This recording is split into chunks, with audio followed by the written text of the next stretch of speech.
This is our webinar series. We're trying to add value to the community. We're trying to talk about relevant topics in light of COVID-19 and all the stress that people are enduring. So we're so happy to have Amy Shonoff. She's done great things for Warriors Ascent. Most of you that have been through the program have familiarity with Amy. Those that don't, you're in for a rare treat. It's going to be awesome. Oh. So we're so glad to have you. Thanks so much for coming.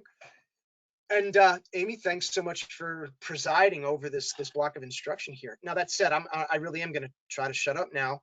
The floor is yours, Amy. Okay. Present away. We've got a poll or two polls that we'll tee up just to kind of get a sense of how you're integrating mindfulness in your lives and what you want out of this.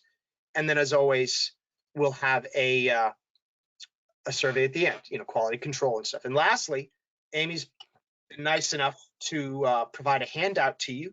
You should have that in your handouts tab. It's Warriors Ascent Mindful Communication PDF. So if you're looking to take notes or, oh, hey, let me get this down, you've got the handout. So really we want your undivided attention. With that, Amy, it's yours. All right. Well, thank you so much, Mike. It's a pleasure to be in your presence. And Mike will be interjecting from time to time as I go along. Just if there are chat questions that come up that are relevant in the moment of me presenting, he may interject to provide, to share your questions. So please make use of the chat. If you do have your microphone on, I would ask that you have it off. We did have a webinar recently where somebody had their microphone on and it really distracted somebody else who was attending. So just try to be sensitive to making sure your microphone's off unless you're specifically asking a question, okay?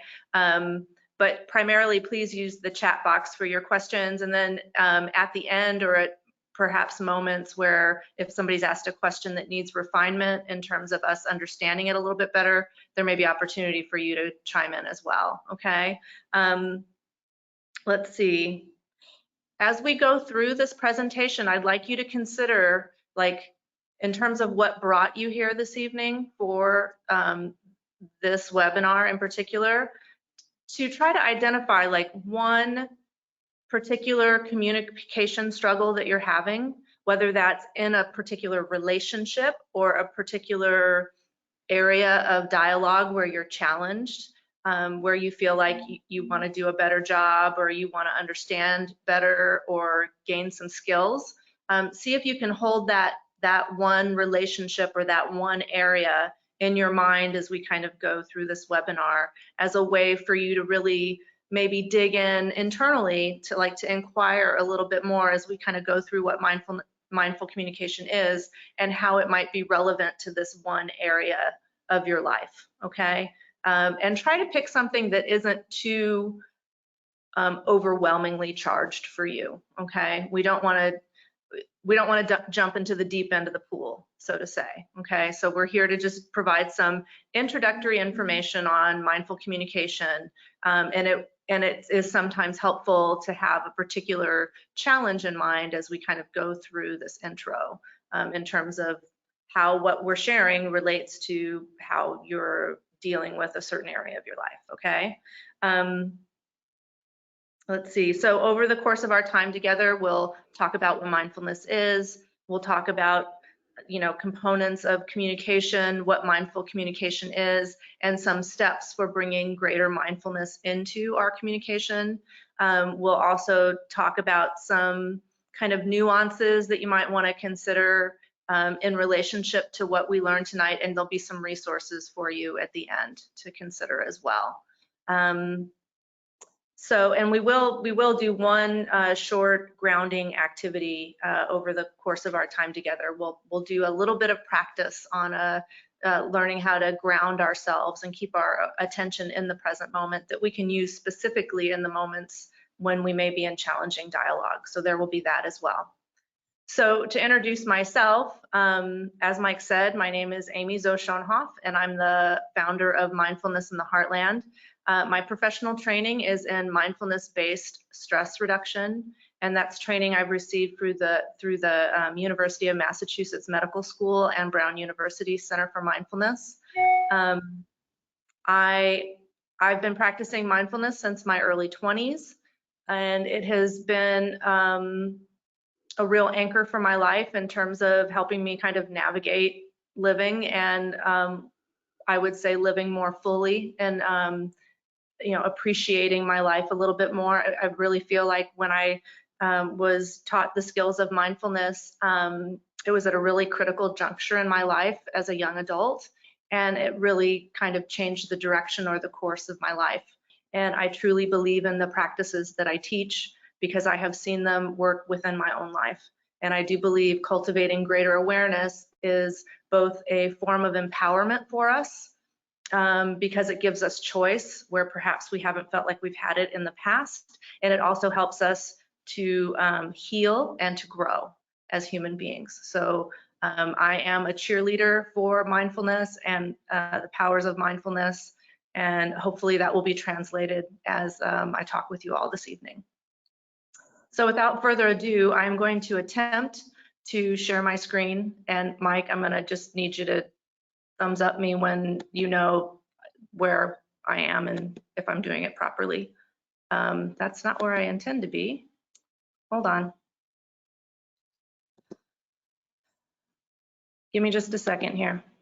I don't know why my presentation isn't where it's supposed to be. There we go. Okay. So can you see my screen now, Mike? Yes, indeed. Looks good. Everyone else, can you see Amy's screen? Yes. Okay. Fantastic. Yes. Excellent. Okay. Shall we do it? No. Let's get rolling here, Mike. So let's just, first I just want to talk about this image in relationship to mindful communication, because mindful communication is really about, one, building bridges. Okay, so we're really trying to build bridges of connection through our communication. And also the other thing I like about this image is the stillness of the water. That, we're trying to maintain a sense of calmness and composure when we're engaging in dialogue with other people. So there's this sense of both stability and bridge building, okay? And I just wanted to bring kind of both of those metaphors kind of to the forefront as we begin this dialogue. And this idea of also of seeing both sides, the reflectiveness of the water. So let's first talk about what mindfulness is. So mindfulness is about being aware of what's happening in the present moment in a balanced and non-reactive way. So when we're being mindful, we're being in the present moment, but we're also being in the present moment with a sense of openness and acceptance about what's happening. So we're not trying to push away what's happening in the present moment, both in terms of what's happening externally in our outer environment, but also in terms of what's happening internally. So there's the sense of being open and aware of our experience and being really receptive and accepting of whatever's happening in that present moment. Now, Mike, I think this is the moment when you wanted to bring in that poll. So Mike has a poll that he wants to share with you all. You want to go ahead and do that, Mike? So the question is, do you integrate mindfulness practices into your daily life at this time?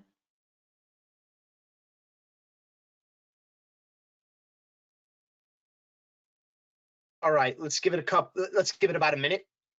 Okay, should I just go on? Yeah, just keep going. And once everyone votes, I'll invite everyone's attention to it. Okay, thank you. So let me get back. Okay, so what mindfulness really helps us to do is to create some space between our conditioned responses and gives us some room to actually, or our reactivity, it gives us an opportunity to be less reactive.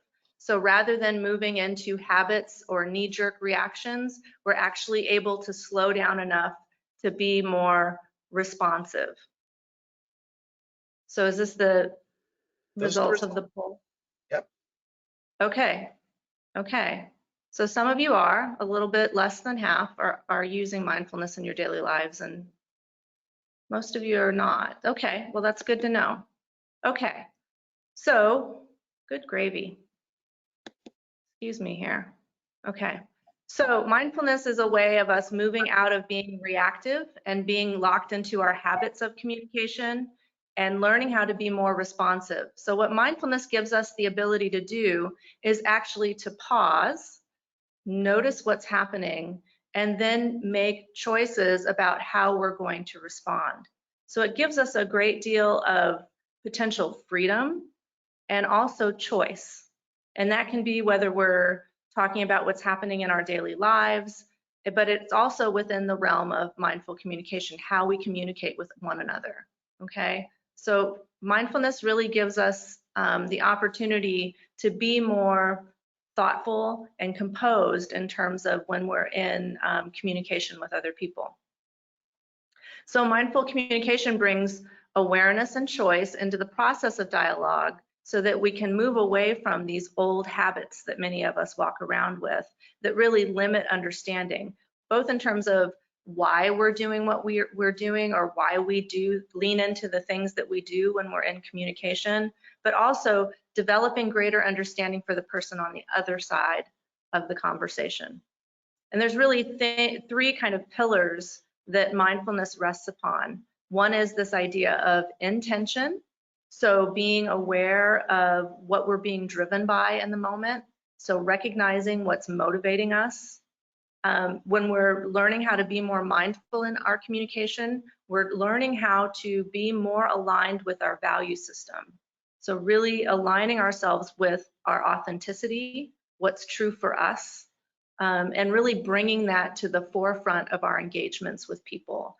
And you can kind of think about it as intention as kind of the bumps along the sides of the road when you're driving that tell you when you're moving out of your lane. When you have clarity around your intentions and how you want to engage with people and how you want to be in the world, when you start kind of moving out of that space, out of those values that you walk around with, your intentions can help you notice that and bring you back. So it's about keeping us on track in terms of how we want to say, how we say we want to be in the world. So having some ideas about, how do I want to be in relationship to other people in that particular area of our lives, like where you might be having struggles. Like, how do you want to feel about yourself? How do you want that person to feel about you, about themselves? What kind of understanding do you want to help cultivate and foster in that relationship? What do you want it to look like? And what are you bringing to the table to make that a possibility? So intention is one of these kind of foundational pillars that we anchor into when we're cultivating mindfulness or mindful communication. Additionally, we're learning how to pay greater attention, whether we're talking about mindfulness or mindful communication. We're learning how to use our lens of attention to hone in on how we're showing up, how we're feeling, whatever feelings and emotions may be present, how we feel in our bodies, noticing our thoughts, like learning how to direct and maintain our attention is one of kind of the cornerstones of mindfulness. And that's one of the things that we're learning how to cultivate when we're learning how to be mindful.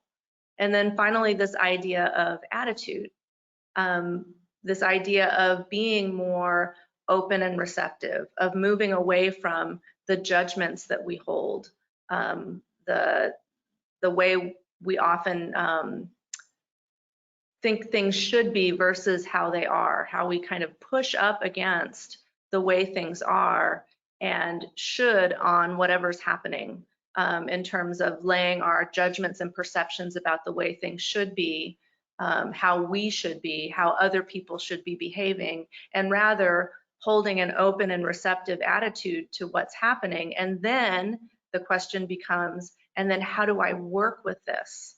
Okay, so it's not about being passive when we're in communication with people, but to limit our resistance to what's happening.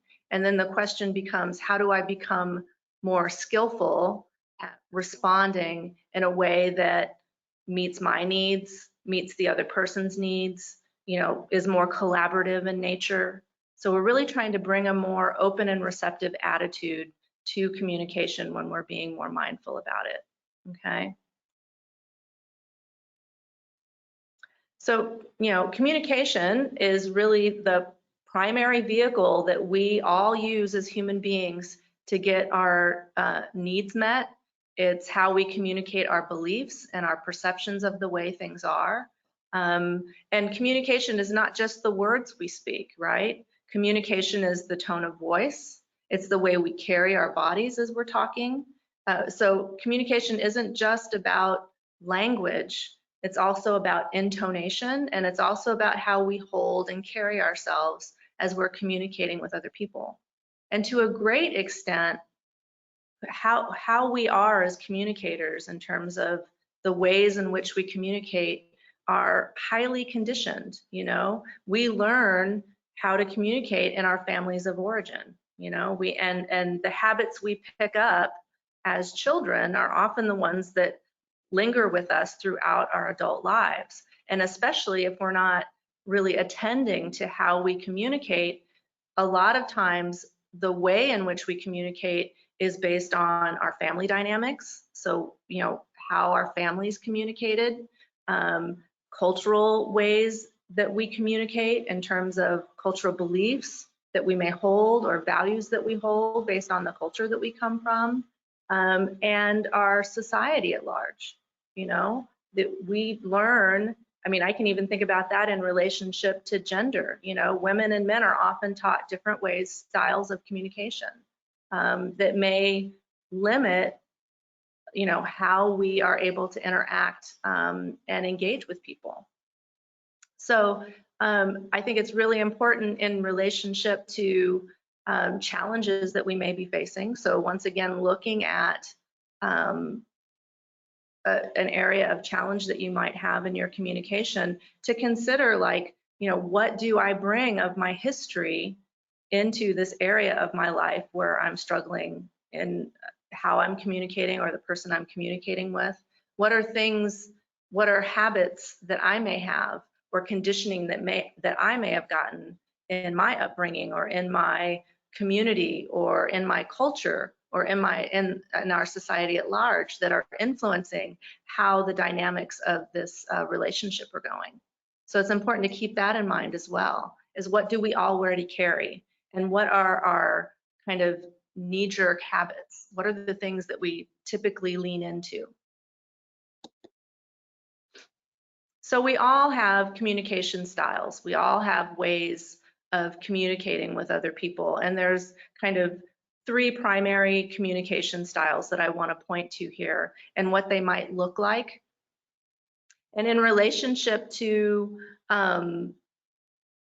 this area of your life that may have brought you here this evening, you may want to look at what is the communication style that I walk around with.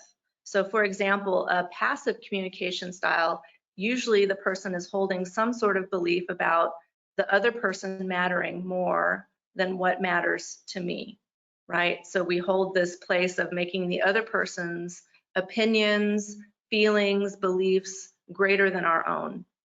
And the strategy behind that is that I must give in conflict, that for some reason the needs of that individual aren't as important as the needs of the other person. And oftentimes, I think a lot of times with a passive approach to communication, there's usually some history of not having our needs met, there's messaging that many of us have received about our needs not being important. Okay, and often people who have a more passive communication style, they feel helpless, they feel resentful, they don't feel appreciated, and in many ways it's because their needs don't get met, but a lot of times it's because they're not asking for their needs to be met. They're making sure the other person's needs are met, but they're not considering their own. Now for the aggressive communication style, it's the reverse. It's my feelings matter here. What's important to me matters here, and what's important to you does not. It's a very it's a very self-centered approach to communication. And people who are more aggressive in their style of communication, it's more about battle.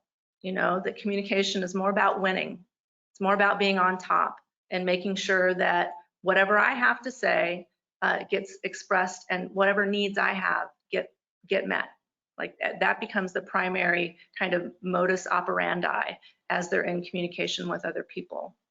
And people who have a more aggressive communication style are usually a bit more, lean more into being angry and impatient.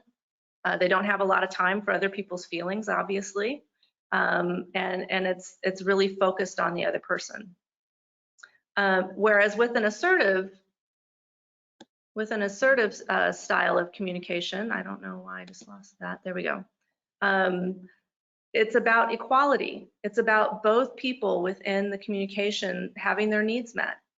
It's about both people having opinions, having feelings, and having needs, and all of that being available and open to that individual. And they feel free to speak their own needs, and they can also listen to the needs of the other person. And it's more about collaboration, okay? And typically people who are more assertive in their communication style feel better about themselves. They feel like they care about other people. They feel some self-respect. They feel more confident and that they're being helpful, you know, that it's not just about them. So when we're talking about mindful communication, I think it's probably pretty obvious that we really want to be, whether we tend to be more passive or more aggressive or a mix depending on where we are. What we're trying to do is align ourselves more with an assertive style of communication. And you may, as you think about your own life, find that there are areas where you may be more passive in your communication and areas where you may be more aggressive. One of the reasons I became interested in mindful communication was because of struggles I was having in my communication with my children. I mean, that's really what kind of brought this area of attention to my mindfulness practice, was because I was noticing as a parent that I was incredibly unnecessarily aggressive verbally with my kids, and it was really starting to impact the relationship that I had with them. And for me, it was about unlearning some really old styles of communication that I had been raised with. I came from a family environment where people yelled and screamed, and some people got their way, and it was very much about some people's needs and not others. And so I've had to, you know, really look at my own communication in my own life to become more flexible in my relationship and how I communicate with my children. So do know that as I'm talking about these things, I am talking from a place of having had to work on these things myself as a human being. And all of us do to some extent. I mean, none of us are perfect communicators. So do keep that in mind. But Amy, do take a moment.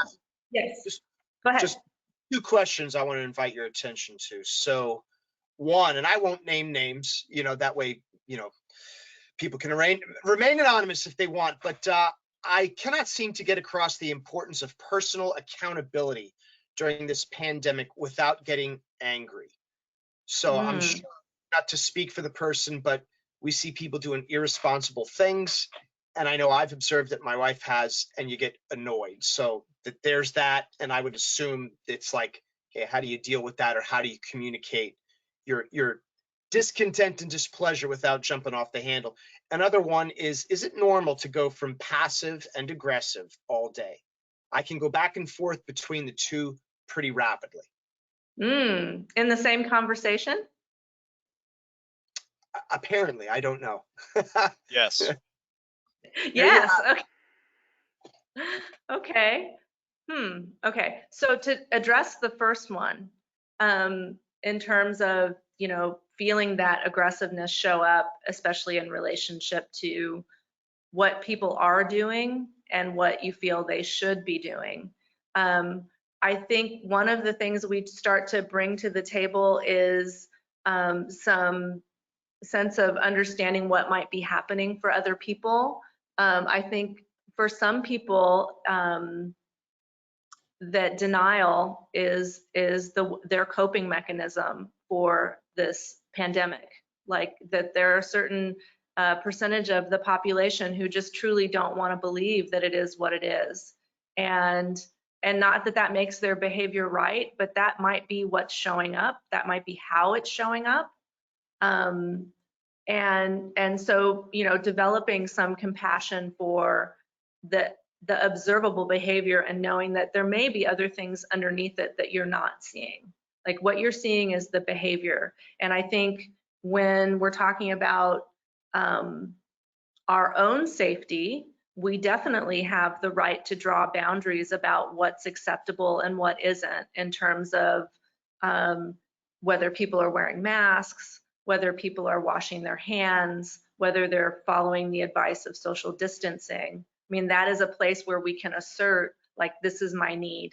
Like, I'm taking this seriously, and I would anticipate that you are going to keep a good proximity of distance from me, that you are not going to try to shake my hand, you know, that we can reinforce those boundaries and be assertive. But I think it's also important to recognize that what shows up as behavior isn't necessarily what it might appear to be. That I think that there's a certain amount of people who their fear response, because I do think these people are still genuinely afraid, but what their fear response might be is just denial. It might be. Nonetheless, we always have the right within our bubble to say what our expectations are. Does that make sense? Without becoming aggressive. Mike? That was Matt. Did you get your question answered?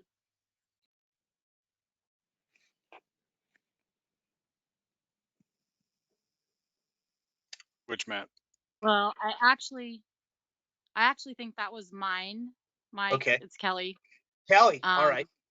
Because I am a registered nurse and working with cancer patients and their families and dealing with all this. And I find that I'm getting so angry that I'm wanting people to truly sign a waiver saying, okay, I'm not going to put you on a ventilator. You know, if you're going to be stupid about this and you're taking these risks, then you're not going to need the equipment or use the equipment that we have available for those that are trying. Right, right. Well, I understand, like, I think in terms of the feeling, like, your feeling is legitimate. Like, to me, that's a legitimate feeling to have. It's the question of, in the moment when the rubber hits the road, when you need to be in communication with somebody who's doing that, that you can be firm and kind. You know what I mean? So Yeah. the fact that you feel anger is a natural human response, right? So I'm not trying to tell you not to be angry, like to feel anger. The question is, when push comes to shove and you need to communicate about it, you can be assertive and say clearly where your boundaries are around how people show up and behave. But Right. that can be done in a way that's skillful, that we can hold that feeling.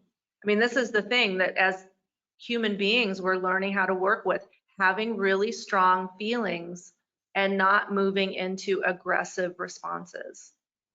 And what mindfulness is really teaching us how to do is notice that.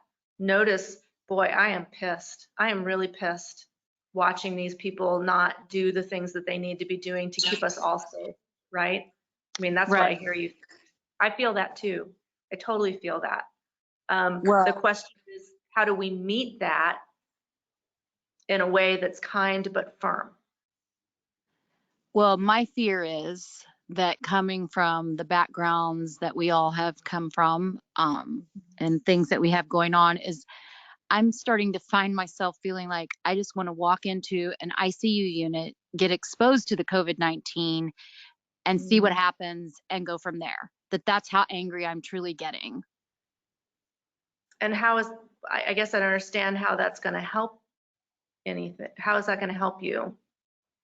How will that help you? I guess it would, I feel like then I'll either get it over with. Either you're going to make it or you're not. You're going to build the antibodies or you're not. And it'll be done for me. And I can keep moving and not worry about someone infecting me or me infecting my patients. Okay. Okay. Yeah. Yeah, we can't, at the end of the day, we can't control other people's behavior. And what we can do is stay right here, right now. You know, what you're getting caught up in is what may happen. And that's where mindfulness, once again, can help you, is bringing you back to what can I do right now in terms of what I need to be communicating and also what I need to be doing to keep myself safe. And knowing that, you know, there are no guarantees. We cannot control other people's behavior.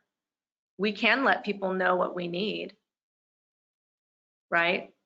But we can't control the future. We can't control whether we're going to get exposed to it or not. We can take protective measures to limit those possibilities, but we Right. can't control what's going to happen. So work with what you know. Right. And stay here right now. Yes. I'm Does that trying. make sense? Yeah. Right. I mean, that's the work. That's the practice. That's why we learn these skills, so we can do that better.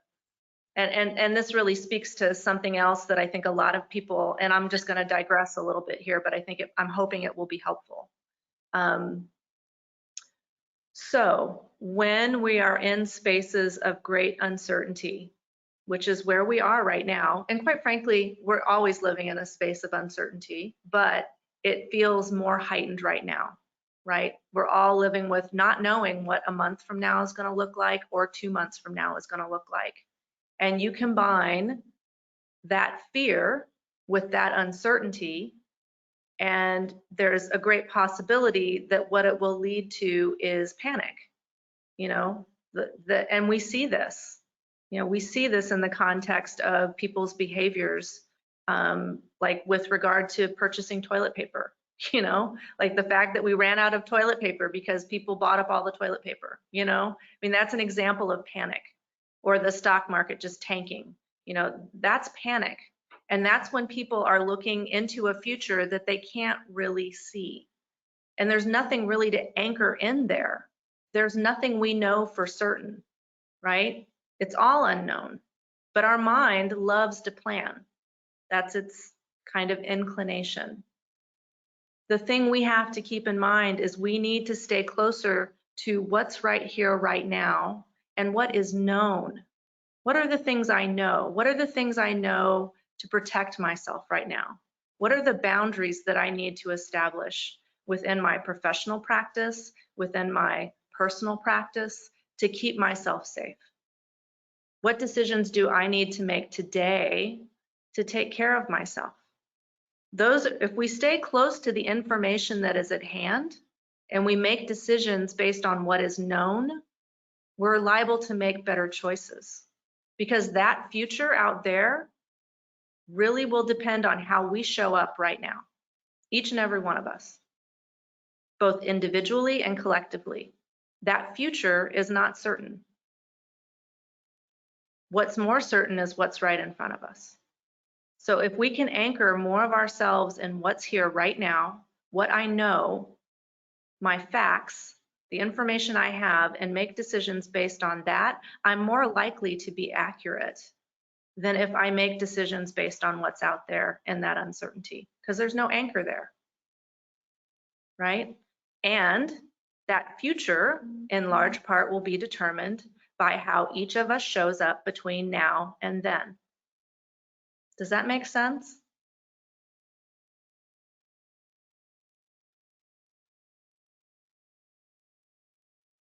Yes. Okay. I know this is hard. I know this is hard, especially in your line of work. And I imagine it's incredibly frustrating. And I just want to acknowledge all that all those feelings are very natural and normal. That fear is very natural and normal, but let it not consume you, because it's based in things that are not known, you know? And when we talk about communication, when we put it in the context of communication, we are absolutely within our right to put guidelines about how we're going to operate in this current situation, both professionally and personally. What's acceptable? But honestly, the feelings are legitimate. You don't have to push that away. It's how do I work with these feelings? Okay. If everybody's okay with me moving forward, I'm going to move forward. All right. I thank you for sharing. I know this is a hard conversation, and I thank you for sharing it. So let's talk about the path of mindful communication.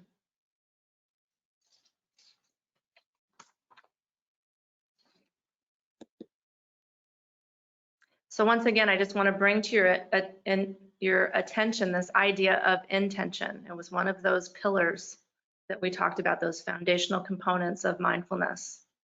Our intention when we're talking about communication that's mindful is that what we're really trying to do is develop care and curiosity and build understanding.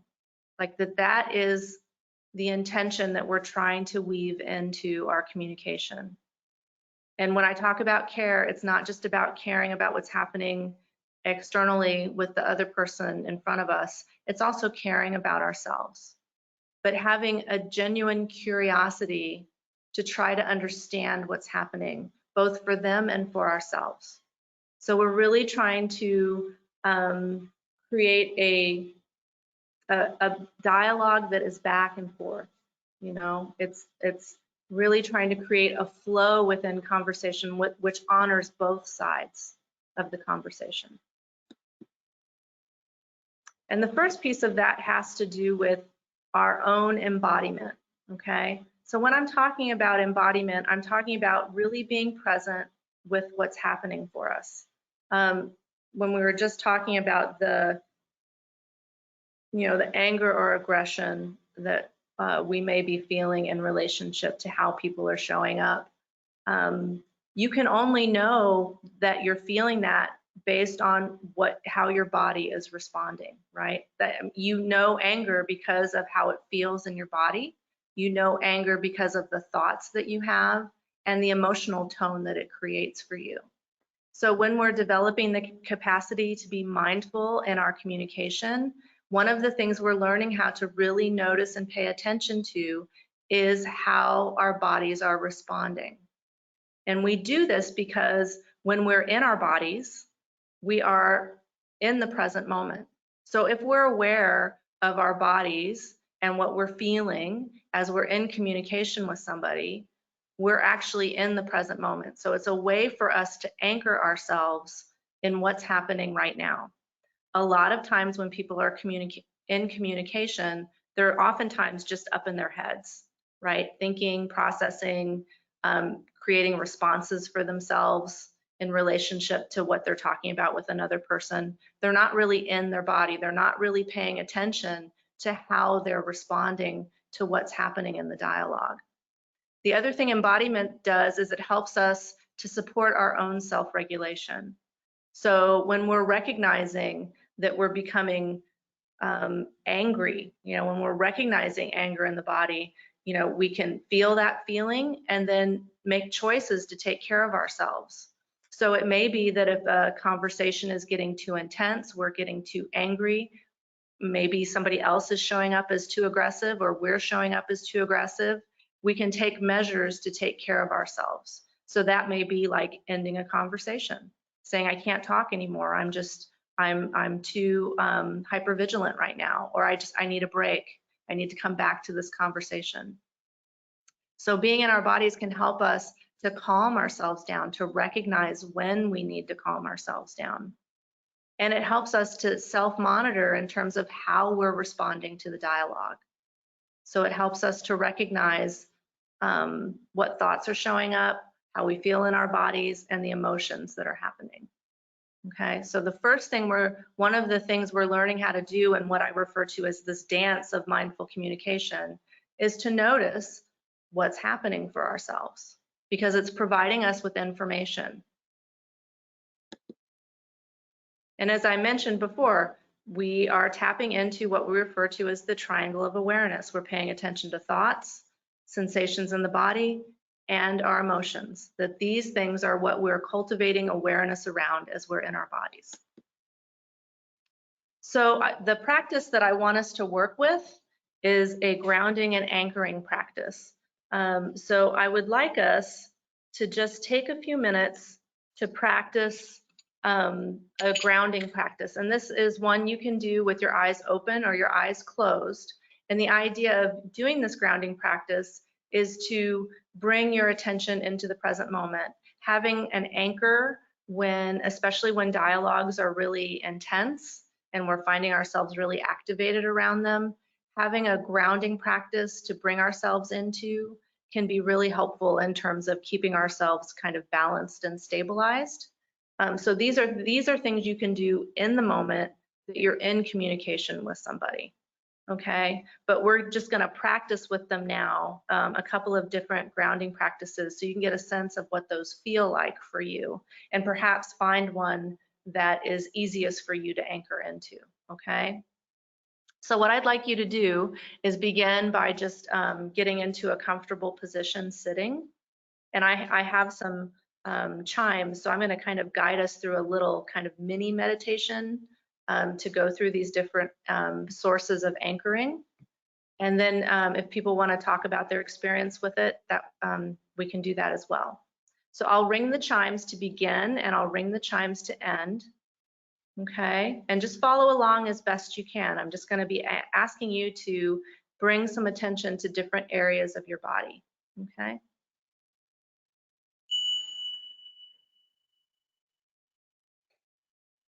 So if you're comfortable doing so, I'm going to ask you to shut down your eyes, or you can leave them open if you like. And I'd like you to begin by just noticing yourself sitting, whether it be on a chair or on a couch, on the floor. Just feeling the body as you sit, and perhaps noticing the points of contact that your body makes with the surface beneath you, whether that be the feet making contact with the ground or the hips making contact with your chair or the floor.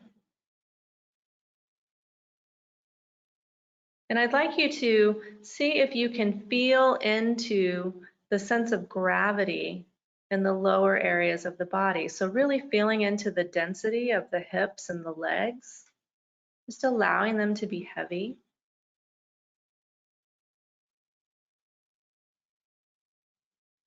Noticing the support of the floor beneath you.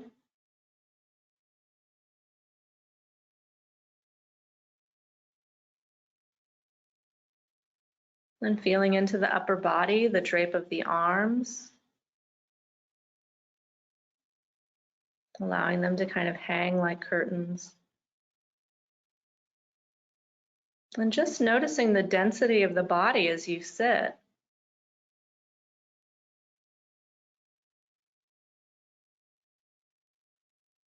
And seeing if you can just stay with that felt sensation.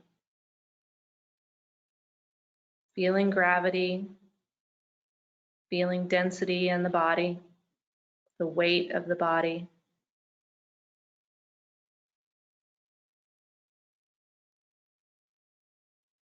Holding your attention there, and if you get distracted, just come back to that felt sensation of gravity.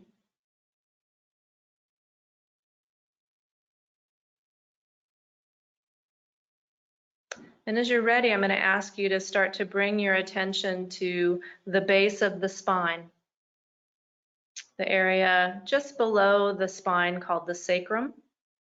It sits in between the hips. And as you're ready to, bringing your attention up the spine, from the base of the spine all the way to the back of the neck. Really feeling into the spinal column. Seeing if you can notice the muscles along the sides of the spine. And we're just noticing whatever sensations are here. We're not trying to control anything. Just feeling the body, feeling into the spine.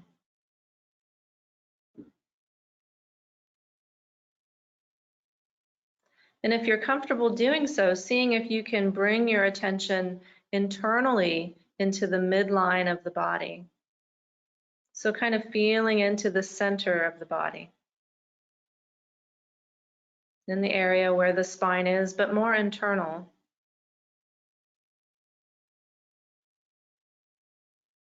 And just being aware of that space.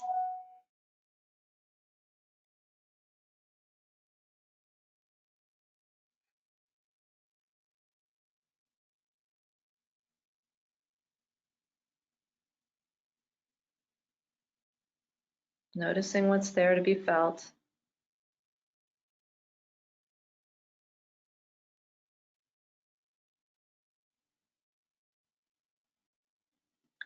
And as you're ready, we're going to bring our attention into some areas of the body where we tend to have a lot of sensory information. So I'm going to give you a few options and you just land your attention wherever it feels most visible for you, where sensation is most visible or alive for you.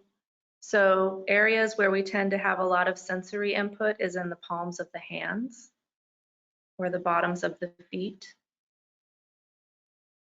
or around the mouth or the orbits of the eyes.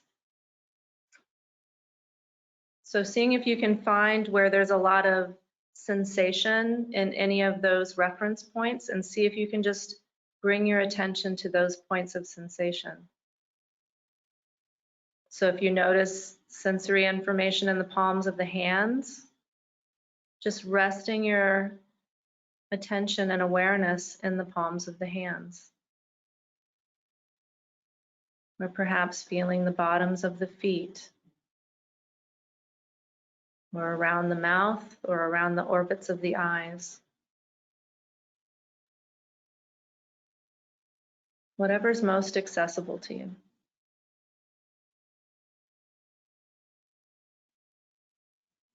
And to the best of your ability, just allowing things to be as they are. Allowing yourself to be as you are.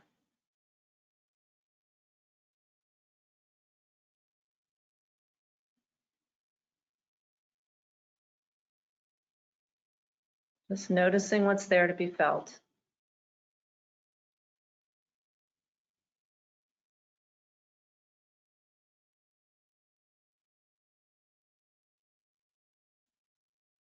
And when you're ready, we're going to transition again, this time bringing our attention to the breath. Just feeling the breath moving through the body.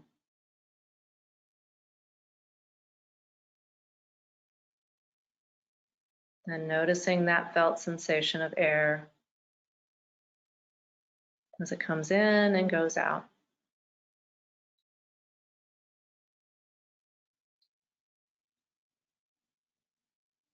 Holding your attention there as best you can. Then bringing yourself back if you drift away.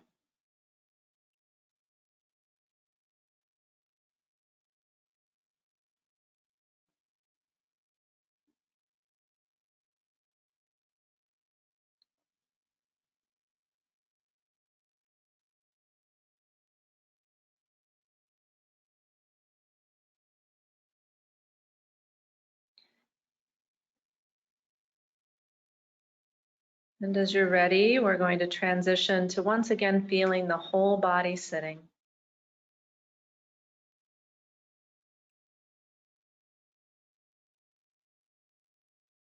Noticing points of contact with the chair or cushion beneath you, the support of the floor.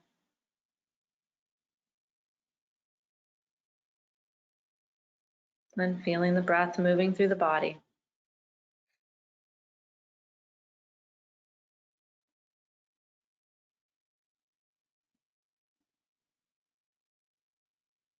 Being with things just as they are in this moment. And allowing yourself to be just as you are in this moment.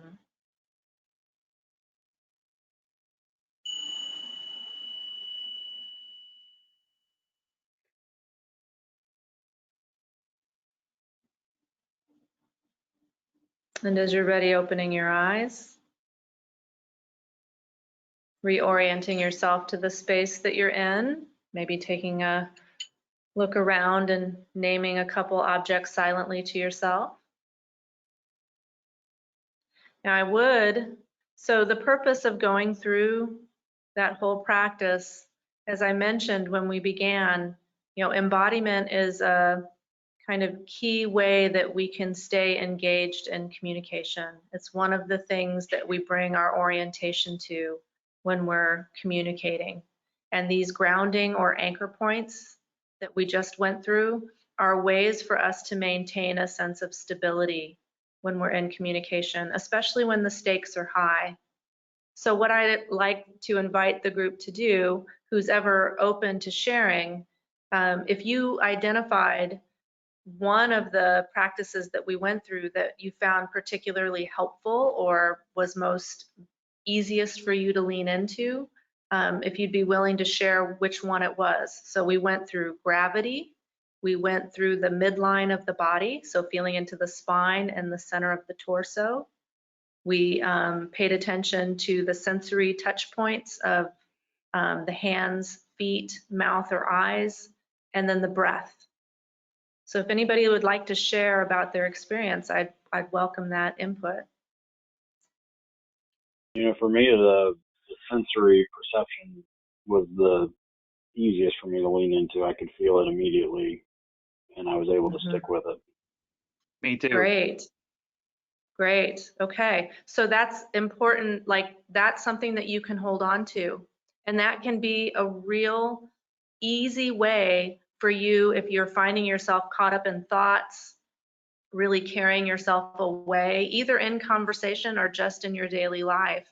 This is an easy and accessible, not necessarily easy, sometimes it's harder than others, but it's an accessible way for you in the moment to bring yourself back to what's right here, right now.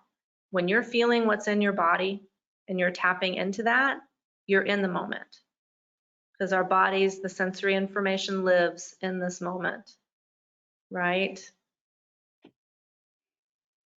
Is there any other, a couple of, go ahead. So then just taking a minute, closing your eyes, and then going to those points and feeling the perception, right? Right, just noticing the sensation. You might notice temperature or pressure or tingling or vibration, whatever's there. And it can even just be 30 seconds, truly. And you can do this with your eyes open too. In fact, as you go through your day, you can just take a moment throughout your day I'm just gonna feel into the palms of my hands. But in moments that are really highly stressful, like when we're engaging with people and it's stressful, this is another place for you to anchor so that you don't get carried away, that you don't run off into launching into behaviors that you may not want to. This is a way for you to ground yourself. Does that make sense? Yes, thank you. Okay, thank you. Did anybody else find another anchor that worked better for them? Gravity, the breath, the midline.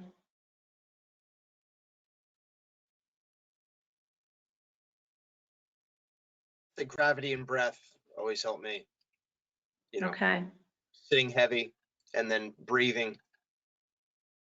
Yeah, I'd say that invariably is one of the best techniques. Great, thank you, thank you. So yeah, we all have our own nervous systems, right? And I think a lot of what we're all learning how to do is recognize when our nervous systems are activated and then responding to them. So these grounding and anchoring practices can be really helpful, helping us to regulate our nervous systems. And we're all going to lean into different things differently. Like, there are some things that are going to resonate for some that aren't going to resonate for others. And it's just about experimenting and exploring and figuring out what works for you. But it does, you know, we need to do it regularly. It needs to become a habit. Okay, I'm going to go ahead and move forward because I know we're running out of time. So the second thing on this path of mindful communication has to do with this idea of listening. And I mentioned this earlier, that many times when we're in dialogue with another person, we're truly not listening to them. You know, most of the time we're caught up in how we're going to respond to what they're saying. You know, we're ready to share our own perceptions about whatever's happening or whatever's being discussed without ever really, truly listening to what the other person has to say. So when we're practicing mindful communication, we're really learning how to back off from being up in our heads when we're in conversation. And when the other person has the floor, we truly give them the floor, right? So they're in the role of speaking, and we're engaged in trying to understand what it is that they're sharing. And we're doing so with a sense of curiosity. We're really, if you have your microphone on, if you could turn it off for me, that would be great. We're just getting a little bit of feedback. So we're genuinely trying to be interested in what's happening on the other side of the table, so to say. And when we do speak when the person has the floor, we're speaking merely to get greater clarity. So we may be wanting to have a greater understanding of what a person meant when they said such and such, so that we're really giving the person the opportunity to get it all out, right? And I think the thing that we start to see when we really give ourselves permission to just sit back and listen is that what's really happening when somebody's talking to us is that they're really sharing with us their internal world. You know, there's and the other thing we start to recognize through the process of mindful communication is just how vulnerable all of this communication is. You know, a lot of times we go through our daily lives being very casual in our communications, the things that we say and do, how much we listen, how deeply we listen. But when we really start to pay attention both to listening and speaking, we start to recognize that it can be a really emotionally intimate act to really listen to somebody.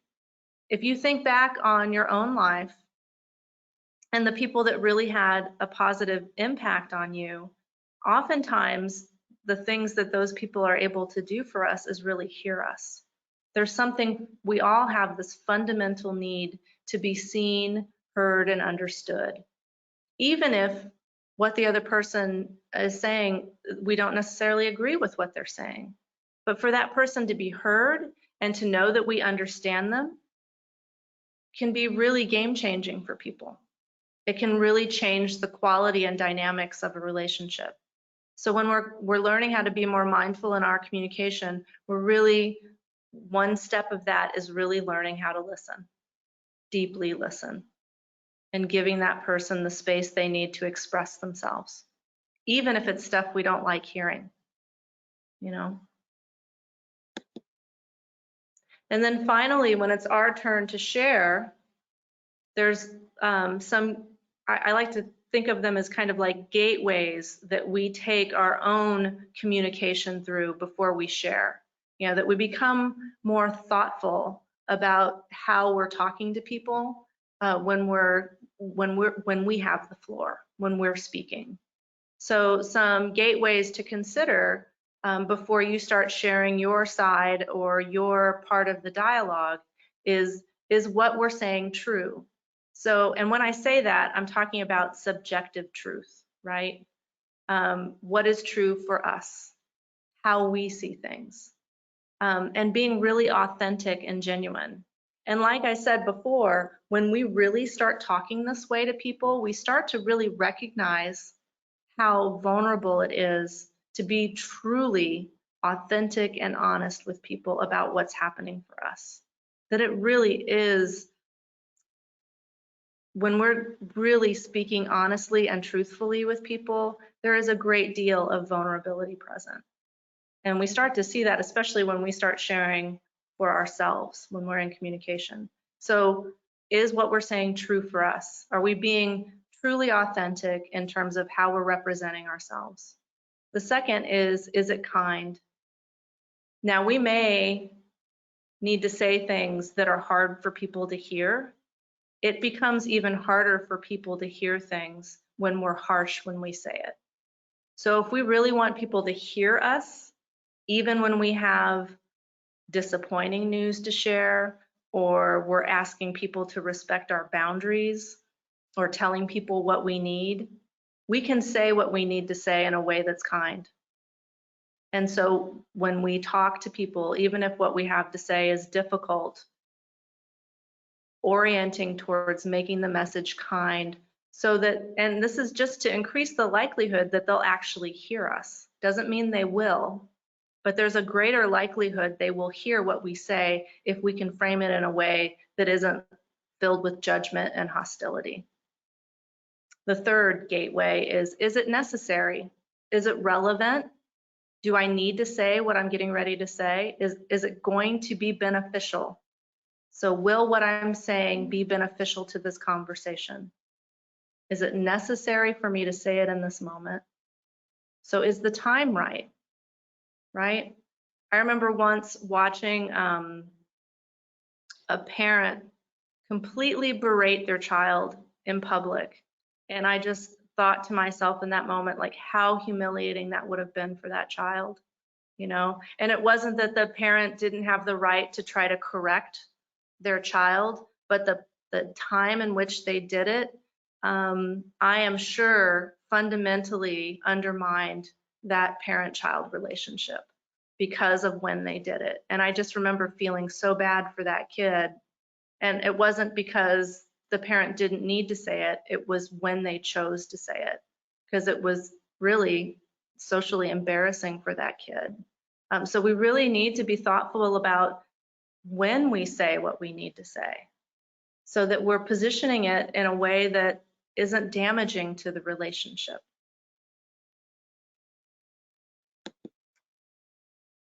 And so those are kind of the primary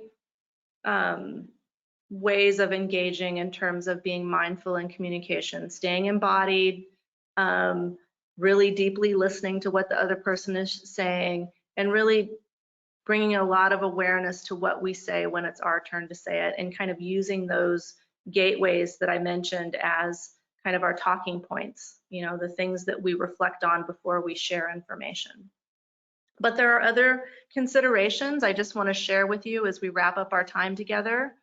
It is really important to consider in our communication with other people how important trust and safety are. You know, if we really want there to be transparency in our relationships, there needs to be a sense of trust and safety, and that goes both ways, right? It's not just about us showing up, it's about that other person showing up.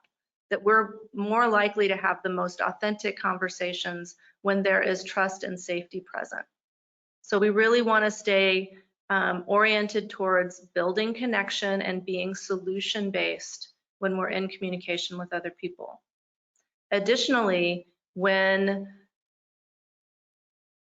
the rubber really starts to hit the road, when there's tension or conflict in conversation, a lot of times what people will do is speed up their communication. So people will start kind of rapid fire speaking. They'll start speaking really fast, and people will stop listening to one another, and it will be kind of this back and forth battle of words, you know? And what we really want to do, even if we're just the ones leading in that moment, we really want to slow down when things are getting heated. It's really important to take moments to pause, to really think about what we're going to say, and to pace ourselves as we're in communication. And you can really think of this kind of as a leadership role, that we're showing up and leading in moments when it starts to get really intense. And you can simply do that by slowing down the pace of the conversation. And we can simply do that by these really simple things of pausing, having moments of considering before we speak, and making our pace a little bit slower. The other thing that's important is to recognize, whether it's true for us or for the other person that's in the communication with us, is at the end of the day, we all have fundamental needs that we're trying to get met. So in the course of a conflict, it can be helpful to understand what our own needs are and what the needs are of the other person. What matters most to you and what matters most to them. And that leads to the next step, which is this idea of collaboration.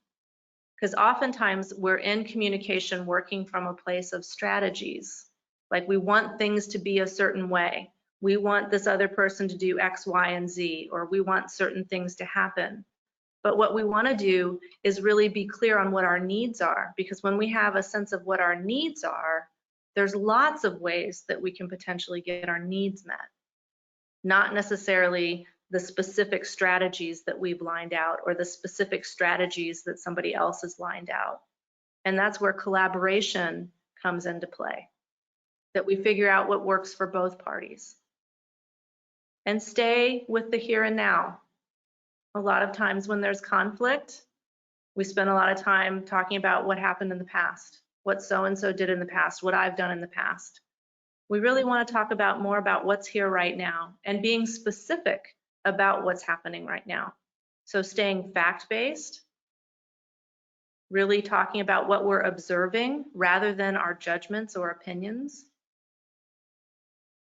And I really encourage you all to consider flexing the muscles of compassion and empathy rather than aggression. She's a teacher of Zen. Her name is Joan Halifax, and she talks about this idea of strong back, soft front. That many of us walk around with a strong front and a soft back, meaning that many of us walk around with this armor up in the front of ourselves, like we really build a wall between ourselves and other people. And we're really ultimately operating from a place of fear, which is this soft back, this idea that we're protecting ourselves. And what she encourages us to consider is having a strong back and a soft front, meaning metaphorically having a sense of ourselves, having a sense of our integrity and our values, and maintaining a sense of openness to what's happening. This idea of being compassionate, and not just compassionate towards other people, but compassionate towards ourselves as well, right? To maintain a sense of kindness and friendliness to the best of our abilities, and to stay grounded in our values and what's important to us. And finally, just noting that this is all just practice. Being a human being is incredibly messy, and we're going to make mistakes. Other people are going to make mistakes. But if we want to stay aligned with our integrity and we want to learn and grow, it's important to acknowledge when we've done something wrong. I cannot tell you how humbling it is for me to go to my kids and say, Mom didn't really handle that well. I would have preferred to have shown up this way, and I'll try to do better in the future. That is an incredibly humbling act for me as a parent, but I know that it builds a better connection with my children, and that my children see me as human. That I'm fallible too, but I'm learning and growing just like they are, right? So those are just some final thoughts I want to share as we conclude. And these resources will be in your packet for this evening. There are a few books. The first one, How to Talk So Kids Will Listen, or How to Talk So Kids Will Listen and Listen So Kids Will Talk. That's for the parents who might be showing up tonight. And then the other books are just ways for you to kind of gain a greater understanding of mindful communication and what that might look like for you. So that's all I have for this evening. Mike, did you want to share any final thoughts?